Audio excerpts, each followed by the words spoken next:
నమస్తే, నేను మీ Ashok Kumar. Welcome to our channel. మనతో పాటు ఇవాళ స్టూడియోలో షణ్ముఖ్ గారు ఉన్నారు. నమస్తే షణ్ముఖ్ గారు. నమస్కారం అండి. అమరావతి రాజధాని ఆల్రెడీ 33,000 ఎకరాలు సేకరించారు. ఓవరాల్గా మనం చూస్తే ఏమవుతుందంటే 33,000 ఎకరాల్లో 31,000 ఎకరాలు ఆల్రెడీ అంటే దేనికి ఇవ్వాలా అని చెప్పి కేటాయింపులు అంటూ అయిపోయినాయి. కేవలం 2,000 ఎకరాలు మాత్రం మిగిలి ఉన్నది. కానీ ఇప్పుడు ఉన్నటువంటి ఒక ప్రశ్న ఉద్భవిస్తుందండి. ఇప్పుడు తాజాగా ఒక ప్రశ్న అంటూ ఉద్భవిస్తుంది. అంటే అమరావతికి చుట్టూ ఏదైతే ప్రాంతవాసులు ఉన్నారో మా ప్రాంతాన్ని కూడా అమరావతిలోకి తీసుకోండి, అంటే క్యాపిటల్ సిటీ చేయండి అని చెప్పి జనం నుంచి ప్రతిపాదనలు వెళ్తున్నాయి. ఈలోపు రాష్ట్ర ప్రభుత్వం కూడా ఆ దిశగా యోచన చేస్తామని మనకు అర్థమవుతుంది. ఇప్పుడు తాజాగా ఉన్నటువంటి అప్డేట్ ఏంటంటే మోడీ గారు నెక్స్ట్ మంత్ 2వ తారీఖు వచ్చి శంకుస్థాపన చేస్తున్నారు. మొత్తం ఈ ఓవరాల్ అమరావతికి సంబంధించిన ఈ థీమ్ని ఏ విధంగా చూస్తారు మీరు? ఖచ్చితంగా ఇప్పుడున్నటువంటి భారతదేశంలో ఏదైనా ఇప్పుడున్నటువంటి టెక్నాలజీకి తగ్గట్టు ఇప్పుడున్నటువంటి పరిస్థితులకు పర్యావరణ పరిస్థితులకు అనుగుణంగా నిర్మించుకోదగ్గ ఏకైక నగరం ఉంది, రాజధాని ఉందంటే అది అమరావతి కదా.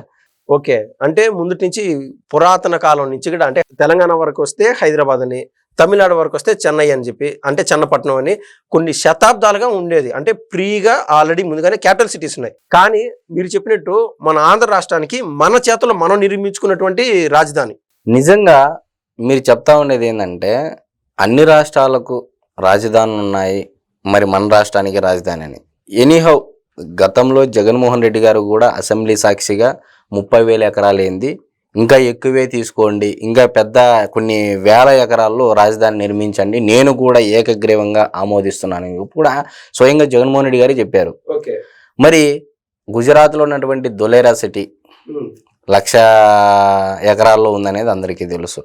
మరి నిజంగా సరే ఇదంతా ఎందుకబ్బా, ఏడో నువ్వు నార్త్ ఇండియాలో చెప్తున్నావు, అది చెప్తున్నావు, ఇది చెప్తున్నావు, బాగానే ఉంది. మన పక్క రాష్ట్రమైనటువంటి అవిభక్త ఆంధ్రప్రదేశ్ రాజధాని అయినటువంటి హైదరాబాదు, ఈరోజు తెలంగాణ రాజధాని హైదరాబాదు, అటు ఆంధ్రప్రదేశ్ రాజధాని అమరావతి. మరి ఈ హైదరాబాద్ గురించే అంటే హైదరాబాద్ ప్రాంతంలో ఉన్నటువంటి మహానగరాలు మిగిలిన ప్రాంతాలతో ఎంత వైశాల్యం ఉంది, ఏంది, ఎంత అవసరాలు ఉన్నాయి. మరి ఈరోజు మన పక్క రాష్ట్రమైనటువంటి తెలంగాణలోనే 1,00,000 ఎకరాలు ఖచ్చితంగా అవసరం పడుతుంది అనేది అయితే నేను చెప్తా. ఎందుకంటే ఈరోజు హైదరాబాదు, సికింద్రాబాదు, సైబరాబాదు మొత్తం ఇవే కదా మేజర్ సిటీసు. నివసించే జనాభా సంఖ్య కూడా ఈ ప్రాంతాల్లోనే కదా ఎక్కువ. మరి ఒక్కసారి చూసుకున్నట్లయితే హైదరాబాదు వైశాల్యం ఎంత? 650 చదరపు కిలోమీటర్లు. మరి ఈ 650 చదరపు కిలోమీటర్లను మనం ఎకరాలలో తీసుకున్నట్లయితే 1,60,618 ఎకరాలు వైశాల్యం ఉంది హైదరాబాద్ ప్రాంతం. మరి సికింద్రాబాద్ వైశాల్యం వచ్చేసి 217 చదరపు కిలోమీటర్లు. మరి కంటోన్మెంట్ ప్రాంతంతో సహా తీసుకున్నట్లయితే ఎకరాలలో వచ్చేసి 53,619 ఎకరాలు. మరి సైబరాబాద్ ఇది ప్రత్యేక నగరము కాదు, కానీ హైదరాబాదు పశ్చిమ భాగంలో మాదాపూరు, గచ్చిబౌలి, హైటెక్ సిటీ వంటి ప్రాంతాలతో సహా ఐటీ మరియు వ్యాపారం కోసం అభివృద్ధి చేయబడినటువంటి ఒక జోన్. ఓకే, అక్కడ ఓపెన్ స్పేస్ ఉంది కాబట్టి తర్వాత డెవలప్ అయినా. మరి అంచనా అంటే మామూలు వైశాల్యం ఎంత ఈ ప్రాంతం యొక్క? 200 చదరపు కిలోమీటర్లు. మరి 200 చదరపు కిలోమీటర్ల ఎకరాలలో చూసినట్లయితే 49,421 ఎకరాలు. మరి ఇప్పుడు మొత్తం కలపండి, హైదరాబాదు ప్రాంతం 1,60,618 ఎకరాలు, మరి సికింద్రాబాద్ 53,619 ఎకరాలు, సైబరాబాద్ 49,421 ఎకరాలు. మరి మొత్తం 2,63,658 ఎకరాలు ఒక్క మన పక్క రాష్ట్రం ఉన్నటువంటి తెలంగాణలో నేను చెప్పినటువంటి మేజర్గా 3 ప్రాంతాలండి, హైదరాబాద్, సికింద్రాబాద్, సైబరాబాద్. మరి అమరావతి రాజధాని నాకు తెలిసి అమరావతికి ఉన్నంత అన్నటువంటి అనుకూలత, అదృష్టము ఏ రాజధానికి లేదు. ఎందుకంటే ఇప్పుడు ఏమున్న మొదట్లోనే 1 కోటి మంది జనాభాకు అనుగుణంగా ఈరోజు హైదరాబాద్ ప్రాంతం దాదాపు 20 నుంచి 30 సంవత్సరాలు అభివృద్ధి చేస్తేనే కదా ప్రతి ఒక్క సీఎం వచ్చినటువంటి సీఎం కంటిన్యూ చేసుకుంటూ పోతేనే కదా ఈరోజు ఆ డెవలప్మెంట్. మరి ఈరోజు దాదాపు హైదరాబాద్ ప్రాంతంలో అంటే రాజధాని ప్రాంతంలో 1,00,000 అంటే 1,50,00,000 మంది దాకా ఉన్నారు అని చెప్పేసి ఒక అంచనా. మరి రాబోయే తరాలకి ఇంకా ఒక 50 సంవత్సరాలకు అనుగుణంగా దానిని రాజధానిని నిర్మించాలి అంటే ఇప్పుడే స్థల సేకరణ కూడా ఇప్పుడే మొదలవుతే అక్కడి ప్రాంత రైతులు కూడా మా ప్రాంతాన్ని కూడా రాజధానిలోకి తీసుకొని మాకు కూడా డెవలప్ చేసి ఇవ్వండి కూడా కొంతమంది నుంచి అభ్యర్థన వస్తూ ఉందని చెప్పేసి కూడా కొంతమంది అధికారులు సీఎం ఎదుట పెట్టారు. నివేదికలు. అక్కడ ఉన్నటువంటి రైతులకి ఇప్పుడు ఒక గజం విలువ ఒక 23,000 మాదిరి ఉంటే అమరావతి లెక్కన తీసుకుంటే 40,000 పైచీలకు వాల్యూ వెళ్ళిపోతుంది. ఖచ్చితంగా. మరి హైదరాబాద్ లాంటి మెట్రోపాలిటన్ సిటీస్కే 2,63,658 ఎకరాలు ఉంటే డెవలప్ చేసుకుంటా, అదేదో మనం కనీసము దానిని 1,00,000 ఎకరాలు కాకోకుండా ఇంకో 40 నుంచి 45,000 ఎకరాల్లోనే ఒక మోడల్ రాజధానిని నిర్మించడానికి భారతదేశానికి సైతం, అంటే అన్ని రాజధానులు చూసి ప్రపంచంలో ఉన్నటువంటి మహానగరాలను చూసి ఒక మోడల్ని రూపొందించి ది బెస్ట్ అని చెప్పేసి నిరూపించుకోవడానికి కట్టుకోవడానికి అయితే ఆస్కారం ఉన్నటువంటి ఏకైక రాజధాని అయితే ఈరోజు ఆంధ్రప్రదేశ్కే కదా అవకాశం ఉండేది.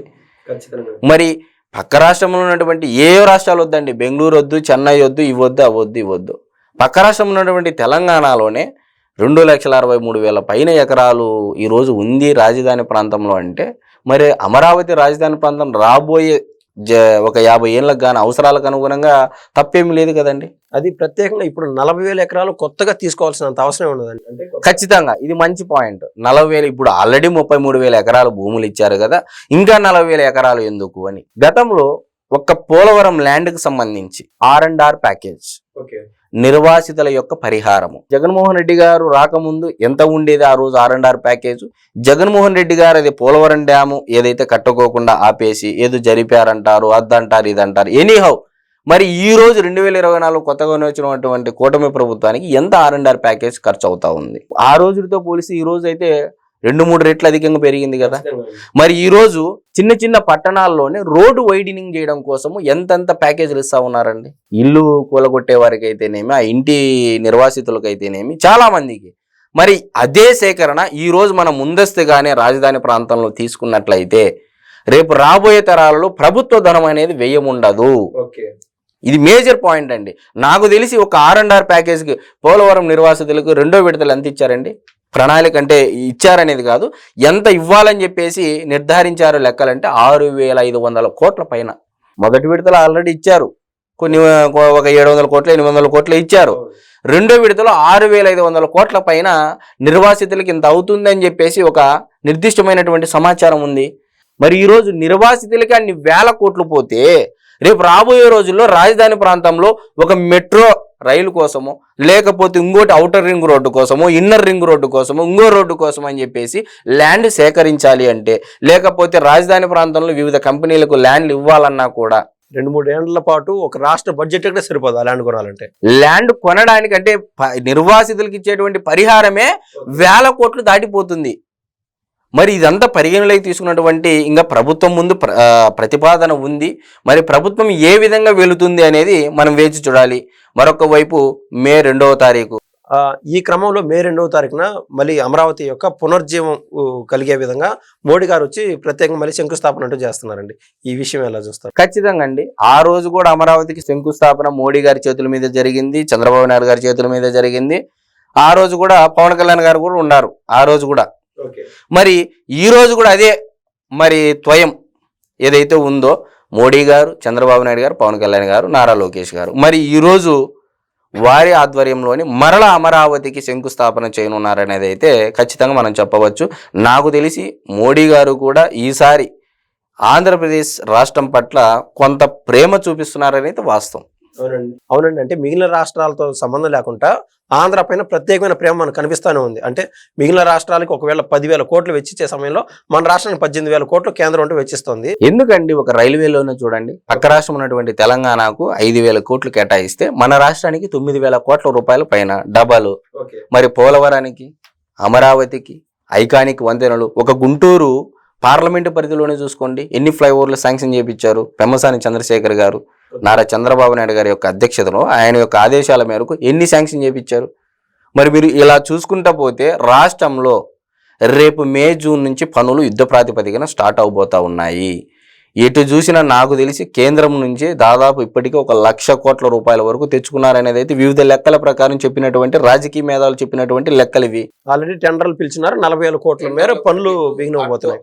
అట్కో, ఏసియా అభివృద్ధి బ్యాంకు, ప్రపంచ అభివృద్ధి బ్యాంకు, వరల్డ్ బ్యాంకు ఇలాంటి బ్యాంకుల నుంచి రుణాలు పొందేందుకు కేంద్రమే వాటిని చెల్లించే విధంగా రుణాలు కూడా సదుపాయం కలిగి తెచ్చుకున్నారు. అంటే నేను ఏమంటున్నానంటే కేంద్రం ముందు ఎటువంటి ప్రతిపాదన ఉంచాలి. ఈ రోజు ఎలక్ట్రికల్ బస్సులు, అది కూడా పెమ్మసాని చంద్రశేఖర్ గారు ఈ పథకం కింద దాదాపు ఇన్ని వేల బస్సులు ఆంధ్ర రాష్ట్రానికి కేటాయించుకోవాలని చెప్పేసి అది కూడా జరుగుతూ ఉంది. మరొక వైపు పౌర విమాన శాఖ మంత్రి, భోగాపురం ఎయిర్పోర్టు, ఇలాంటి చాలా ఇవన్నీ ఏమైతుందంటే డామినేషన్, ఈ అభివృద్ధి పనులు అనేటివి ప్రజల్లోకి నానుకోకుండా, చర్చ జరగకోకుండా ప్రత్యేక పార్టీలు వివిధ రకాలుగా ప్రయత్నిస్తున్నాయి అయితే మనం చెప్పాలి. కులాలు మతాల మధ్య అది తెలిసిందేదే. కులం చూడం, మతం చూడం, ప్రాంతం చూడం, ఇవే దీనిల మధ్య విద్వేషాలు, ఇవే విద్వేషాలు రెచ్చగొట్టుకుంటా ప్రజల యొక్క ఆలోచన విధానాన్ని మరల్చే విధంగా ప్రయత్నాలు తప్ప ఎక్కడ ప్రజల సంక్షేమం కోసము వీళ్ళు పాటుపడేది అయితే కనపడట్లేదు ప్రత్యర్థి పార్టీలు. బయట దేశాల నుంచి కొన్ని వందల కంపెనీలు క్యూ కడతా ఉన్నాయి. అంటే నేను ఇందాక చెప్పినట్లు 31,000 ఎకరాలు ఆల్రెడీ ల్యాండ్ ఇంకా దొరకకుండా ఫుల్ఫిల్ అయిపోయింది.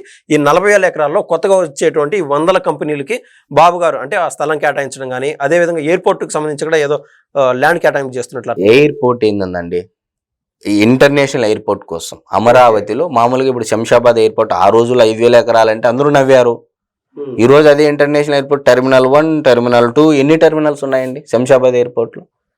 మరి ఈరోజు 5,000 ఎకరాల్లో వాస్తవమే కొంత ఐటీ ప్లాట్ఫామ్లు, బిల్డింగ్లు వస్తాయి, 2020 విజన్ అంటే అందరూ పక్కును నవ్వారు. ఆ రోజునటువంటి చంద్రబాబు నాయుడు గారు ఈ రోజు ఉన్నారు. ఆ అభివృద్ధి ఫలాలు అయితే హైదరాబాద్ ప్రాంతవాసులు అయితే తీసుకుంటున్నారు కదా, తెలంగాణ ప్రజలు అయితే తీసుకుంటున్నారు కదా. వాళ్ళ తలసరి ఆదాయం ఈ రోజు ఎంత ఉందండి తెలంగాణ తలసరి ఆదాయము? మరి ఆంధ్రప్రదేశ్ రాష్ట్ర ప్రజల యొక్క తలసరి ఆదాయం ఎంత ఉంది? ఏముందని ఆంధ్రప్రదేశ్ రాష్ట్రంలో? నిజంగా ఆంధ్రప్రదేశ్ రాష్ట్రానికి ఉన్నటువంటి అనుకూలతలు ఏ రాష్ట్రానికి లేవు. అటు నీటి వనరుల విషయంలో కూడా మరి రైల్వే జోను కేంద్రము మనకు ఇచ్చింది. అంటే ఇలాంటివి చెప్పుకోవడంలో ప్రత్యర్థి పార్టీలకి డిఫెండింగ్గా తెలుగుదేశం పార్టీ యొక్క అధికార ప్రతినిధుల నుంచి బలంగా వెళ్ళట్లేదు అనేది మనం ఖచ్చితంగా చెప్తాం. అమరావతి కేంద్రంగా ఇటు చెన్నై, ఇటు బెంగళూరు, అటు ఒరిస్సాలోని భువనేశ్వర్, మహారాష్ట్రలోని ముంబై, ప్రతి ఒక్కటి అంటే ఈక్వల్ డిస్టెన్స్ వచ్చే విధంగా అమరావతిని డిజైన్ చేసినట్లు. అవునండి, ఎస్. సో మొత్తం మీద ఈ యొక్క 40,000 ఎకరాలు బాబు గారు తీసుకోవడాన్ని మీరు సమర్థిస్తారా?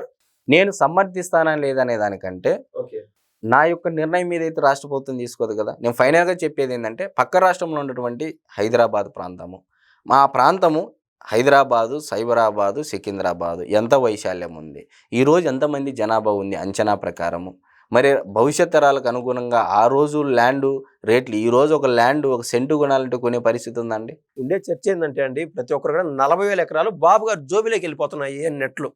ఇప్పుడు 33,000 ఎకరాలు బాబు గారి జోబులోకి పోయాయి అన్నారు, ఇన్సైడర్ ట్రేడింగ్ అన్నారు. 5 ఏళ్లలో కనీసం ఇన్సైడర్ ట్రేడింగ్ మీద, బాబు గారు చేసినటువంటి అవినీతి మీద ఏ ఒక్క ఆరోపణ లేదు. ఏ ఒక్క ఆరోపణ చేయలేక లాస్ట్ స్కిల్ డెవలప్మెంట్ కేసులో, ఆధారం లేనటువంటి కేసులో 17A గవర్నర్ యొక్క అనుమతి తీసుకోకుండా 3 సార్లు ముఖ్యమంత్రిగా చేసినటువంటి ఒక వ్యక్తిని అర్ధరాత్రి పూత ఒక టెర్రరిస్ట్ని అరెస్ట్ చేసే విధంగా చేయడం అనేది అందరూ చూశారు, రాష్ట్ర ప్రజలందరూ. అంటే నేను ఏమంటున్నానంటే ఏదో పిల్లి అదేదో సామెత ఉంది కదా, అవును, పిల్లి కళ్ళు మూసుకొని పాలు తాగినట్ల. ఓకే, ఆ విధంగా ఉంది అంతే తప్ప నిజంగా వైఎస్ఆర్సీపీ పార్టీ నుంచి రాజధాని గురించి మాట్లాడే అర్హత అయితే ఆ పార్టీకి లేదనేది నేను చెప్పగలను. ఎందుకంటే 3 ముక్కలాట అన్నప్పుడు రాజధాని ప్రాంతం గురించి ఏమర్థం అవుతుంది. సెల్ఫ్ ఫైనాన్స్ ప్రాజెక్ట్ అని కూడా 1,00,000 సార్లు చెప్పింటారు చంద్రబాబు గారు. దానికి ప్రభుత్వం ఏం అవసరం లేదు. ఆ ల్యాండ్ కొంత ల్యాండ్ కంపెనీలకు ఇచ్చి కొంత ల్యాండ్ అమ్మేసి అదే వచ్చినమంటే అమౌంట్తో అక్కడే రాజధాని డెవలప్ చేసి దానిలో కొంత భాగం రైతులకు ఇచ్చి కొంత ప్రభుత్వం డెవలప్ చేస్తుందని కూడా చెప్పడం జరిగింది. ఇప్పుడు అమరావతి పైన పెట్టిన ఇన్వెస్ట్మెంట్ని ఈ రోజు కన్నా అమ్మేస్తే అంటే అమరావతి యొక్క ల్యాండ్స్ ఆ వాల్యూ వచ్చి మోర్ దాన్ 350% ఎక్కువ ఇన్కమ్ మన రాష్ట్ర ప్రభుత్వం తీసుకోవచ్చు ఖచ్చితంగా. ఆ ఉద్దేశంతోనే సెల్ఫ్ ఫైనాన్స్ ప్రాజెక్ట్ అంటే ఏంది అని అంటే మనం దానికి ఏం చెప్తాము, చదువుకున్న వాళ్ళకైతే చెప్తాము. మేము చెప్పినది మేము పట్టిన కుందేలకు 3 ఎకరాలు అన్నప్పుడు వాళ్ళకి ఏం చెప్తాము, నిద్రపోయినోని లేపచ్చు, మెలుగుగా ఉన్నోని లేపచ్చు, నటించే వాళ్ళని లేపుతామా మనము? లేపలేం. అలా ఉంది పరిస్థితి రాష్ట్రంలో ప్రతిపక్ష పార్టీలు అయితే మనం ఖచ్చితంగా. అద్భుతమైన విషయాలు చర్చించారు. ధన్యవాదాలు. నమస్తే.